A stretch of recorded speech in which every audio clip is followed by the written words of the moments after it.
கர்த்தருடைய நாமத்துக்கு ஸ்தோத்திரம் உண்டாவதாக. இயேசு எரிகோவில் பிரவேசித்து அதன் வழியாக நடந்து போகையில் ஆயக்காரருக்கு தலைவனும் ஐசுருவானுமாய் இருந்த சகவி என்னப்பட்ட ஒரு மனுஷன் இயேசு எப்படிப்பட்டவரோ என்று அவரை பார்க்க வகை தேடினான். அவன் குள்ளனானபடியால் ஜனக்கூட்டத்தில் அவரை காணக்கூடாமல் அவர் போகும் வழியில் முன்னாக ஓடி அவரை பார்க்கும்படி ஒரு காட்டத்து மரத்தில் ஏறினான். இயேசு அந்த இடத்தில் வந்தபோது அண்ணாந்து பார்த்து அவனை கண்டு, சகேயுவே, நீ சீக்கிரமாய் இறங்கி வா, இன்றைக்கு நான் உன் வீட்டிலே தங்க வேண்டும் என்றார். அவன் சீக்கிரமாய் இறங்கி சந்தோஷத்தோடு அவரை அழைத்து கொண்டு போனான். அதை கண்ட யாவரும், இவர் பாவியான மனுஷனிடத்தில் தங்கும்படி போனார் என்று முறுமுறுத்தார்கள். சகேயு நின்று கர்த்தரை நோக்கி, ஆண்டவரே, என் ஆஸ்திகளில் பாதியை ஏழைகளுக்கு கொடுக்கிறேன். நான் ஒருவனிடத்தில் எதையாகிலும் அநியாயமாய் வாங்கினதுண்டானால் நாளத்தனியாய் திரும்ப செலுத்துகிறேன் என்றான். இயேசு அவனை நோக்கி, இன்றைக்கு இந்த வீட்டுக்கு இரட்சிப்பு வந்தது. இவனும் ஆபிரகாமுக்கு குமாரனாய் இருக்கிறானே. இழந்து போனதை தேடவும் இரட்சிக்கவுமே மனுஷகுமாரன் வந்திருக்கிறார் என்றார். எனக்கு அன்பான சகோதர சகோதரிகளை, இவன் எவ்வளோ பெரிய ஐசிறுவான்! ஆனால் இயேசுவை காணும்படியாய் அவன் கொஞ்சமும் வெட்கப்படாமல் அவர் ஒரு காட்டத்து மரத்திலே ஏறி இயேசுவை பார்க்கும்படியாய் ஆவலோடு பார்க்கிறதை இங்கே பார்க்கிறோம். எத்தனையோ ஐசுருவான்கள் பரலோக ராஜ்யத்துக்கு பிரவேசிக்க முடியாத நேரத்தில் இந்த ஆயக்காரன் தலைவனுமாகிய ஐசுருவானுமாய் இருந்த இந்த சகேயு என்னப்பட்டவன் ஆண்டவரை ஆவலோடு தேடுகிறான். இவன் மட்டும் இல்லை, எத்தனையோ ஐசுருவான்கள் ஆண்டவருக்கு காணிக்கை கொடுத்து உதவினார்கள் என்று வேதத்திலே நாம் வாசிக்கிறோம்.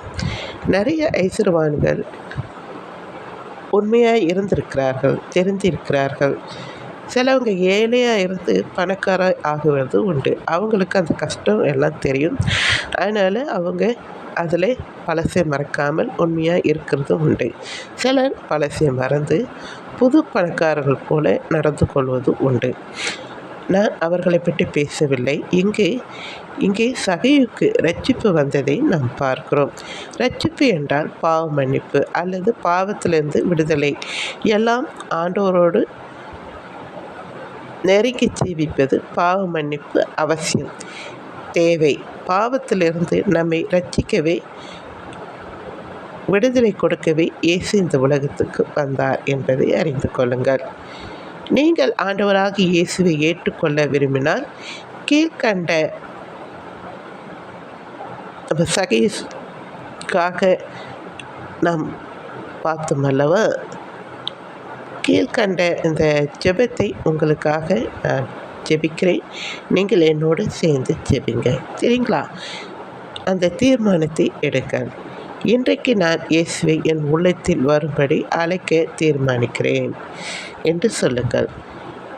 இன்றையிலிருந்து நான் தவறான வாழ்க்கை வாழ மாட்டேன் என தீர்மானிக்கிறேன் என்று தீர்மானியுங்கள்.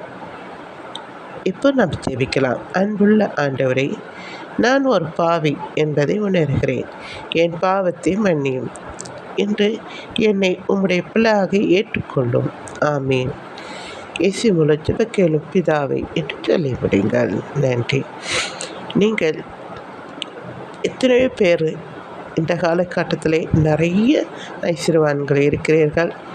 ஊழியக்காரர்களுக்கு, தேவ பிள்ளைகளுக்கு, ஏழை எளியவர்களுக்கு, நிறைய இந்த முதியோர் இல்லத்துக்கு, அனாதை இல்லத்துக்கு, ஊனமுற்ற இடத்துக்கெல்லாம் போய் நீங்கள் உதவி செய்யலாம், சரிங்களா? காசை அநியாயமாய் நீங்கள் யாருக்கிட்டையாவது வட்டி வாங்கியிருந்தால் நாளத்தனியாய் திருப்பி கொடுங்கள். ஏழைகளுக்கு இந்த ஐசுருவானை போல நீங்கள் செய்யுங்கள், சரிங்களா? தேங்க்யூ.